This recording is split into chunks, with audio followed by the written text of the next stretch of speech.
the worst thing Ebuka Obi ga-eme kịta bụ ije kpọọ Mbaka afa.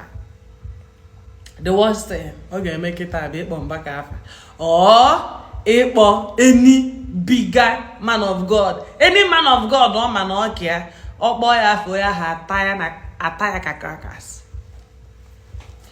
Onye ahụ egosi ya na ya wasef ebigo ndụ arenji a wee fụ na onwere ihe dị ya wee chisa arenji. The worst thing ọ ga-eme kịta bụ ibogide mmadụ. Do you understand? Nwanne ife aja ama onye na-ewere agụ bụ ivuru ụzọ prọfesa ya like m pụtara na Facebook kịta nsi unu that na m get trendy for the wrong reasons. No will accusation coming. Naturally accuse m of akụna. After m gwasịrị unu ife ị ga-ejizi ma na m ewere agwụ bụ njezekwa bloggers ụgwọ. Size bloggers ha accuse them of prostitution ka trend. In case all trend in the negative, nchetelu unu mgbe m gwara unu. All trend in the positive, nchetekwakwara unu mgbe m gwara unu. Ebuka Obi je ezu ike. Ọ bụ na ọrụ gị kwụọ n'ọrụ nwayọ. Onye akpara ya pụọ n'ụzọ ka akpọ onye ọzọ. Ebuka Obi hapụ ndị omenala aka. Actually, bend our business na this space. I am bello here to banter words with Christians, but every now and then, you feel that in every single opportunity, latest opportunity, a Christian will not get treated here, or get treated here, share omenana in totality. No, the Christians can no where if they teach no omenana, no ọdịnala. Omenana but the spirituality, omenana, okay, tradition. I say no, we ready. This is not tradition. So because culture can be defined as the people way of life. People way of life include people way of worship. People way of worship, people way of marriage. Yes.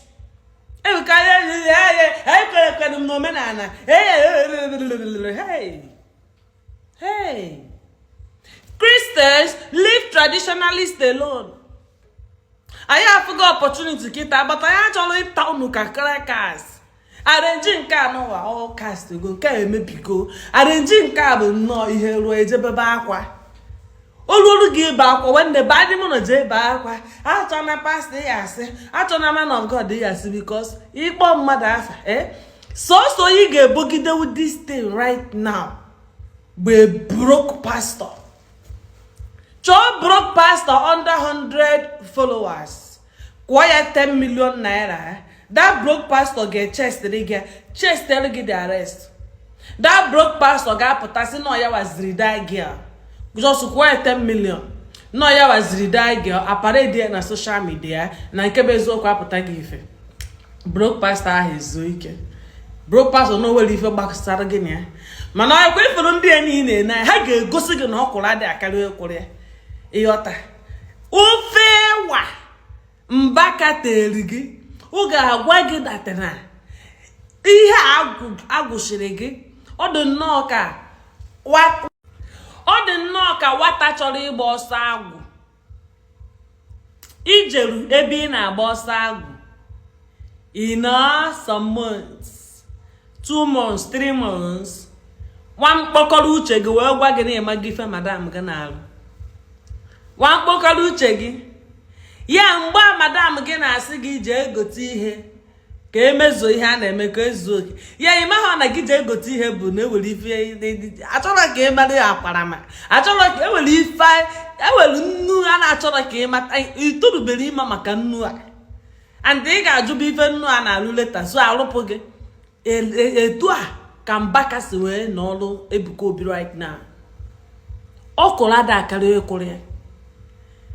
Ọ dị very disrespectful for Ebuka Obi iburugodo ụka ya bịa na East. Mụ ama mmewu ya. Before mbulu kamubia na east. Malo that no my godfather oye kurumu bihe semo. My daughter, come to the east, come down. Njizeli ayabofo. Hello. And then people were expecting that Nambe Ebuka Obi na abata na east. Nambaka gada. Kita ki ga anwazi nkebu. Ayeyeyeyeyo. Kita ki ga amasi that na okolo. Ada ako oye kare ya. Oye kwuru okolo cho fopu data okolo. Ifuru ihe a na-akpọ ungratefulness. Ungratefulness ajoka. Ibiazi wube. Aka na-ekwu ibere itinye ọnụ n'oke ite. Onye gwaziri gị that na ihe a niile na-ebe abụrụ oke ite. Kedu evidence Ebuka wee ọ na-etinyela ọnụ na ndị dibịa? Ke ife ọma. Ewere dibịa ọfụrụ ihe na ahụ mmadụ na ihe nie. O webere dibịa. So anyị nwere evidence olive oil Ebuka na-ele na ojiro ahụ mmadụ emie. Oluku olive oil mana a ga-akwa ụkwụ ahụ mmadụ so okwo ya na mmanụ gbapụtazie dị mmanụ lee. Yes. Oluku ka holy water mana ọ ga-abụ ukwe mmiri eke. Ọ na-abụ mmiri eke.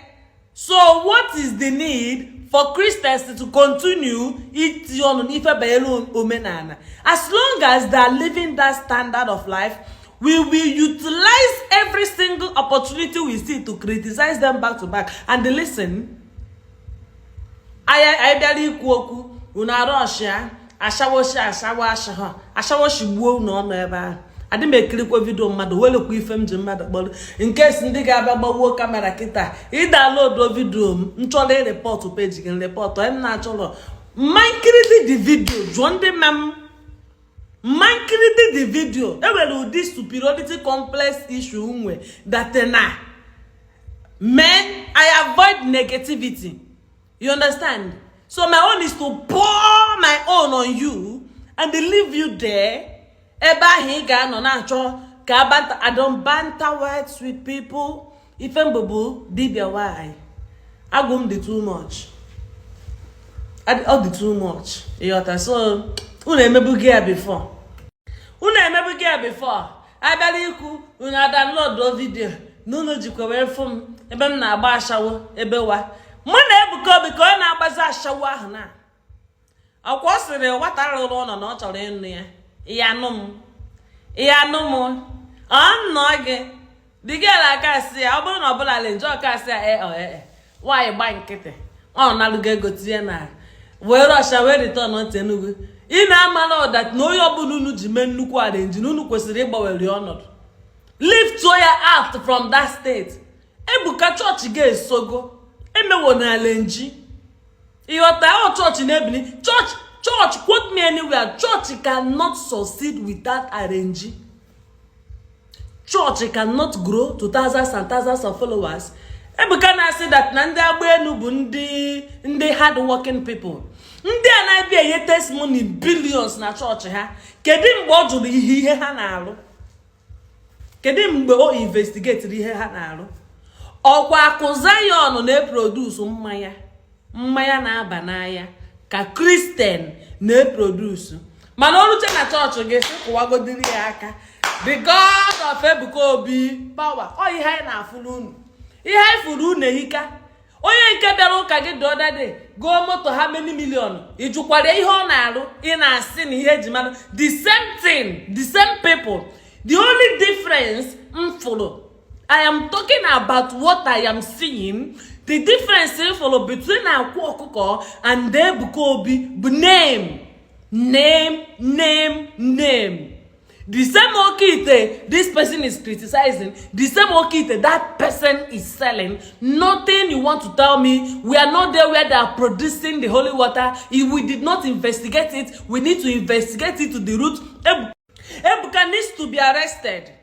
Those the blind that can now see in his church, the doctors, medical doctors, need to investigate whether these blinds really see. An idiot that in a church at the other time where testimony, or to go a flyer in from US, or to go a partial blindness, and that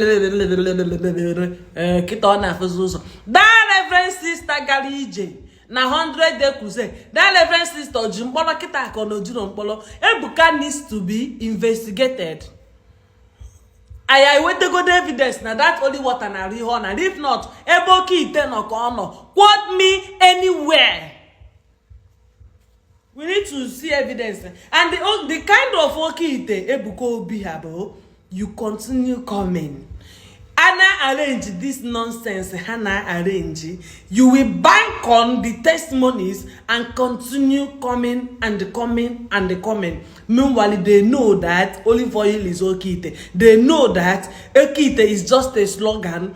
Another slogan for olive oil, for white handkerchief, for mantle, for water, for stone, for sand, for bullshit. All of those things, all these pastors that are constituting nuisance selves to the public, they know that they have no evidence of it. If they have the way the bears are being harassed right now, pastors should also be investigated. Pastors should also be investigated. Otherwise, until the investigation of pastors, until the arrest of Ebuka Obi, I have no proof that he is not into okite. It is the government that should investigate him, and tell us that he is not into okite. When you are a Christian, you can do all the wrongs. No wonder a lot of ndo wumiliji. No wonder a lot of ndo wumiliji na noka. A lot of ndi dibia afa. A lot of ndi dibia because ha na noka. Ebe aka ha ga-eme ya ka solo ha. And it's even easier to make money in the church. Walk past you and come back again and tell you to cancel your appointment. It's simple that the Lord has spoken. When you see me as a woman of God, you cancel that appointment and come and give testimony. Definitely something bad is gonna happen that day. I told you to cancel your appointment because something bad always happens in Nigeria every single day. Yes, I am sure. Thank you.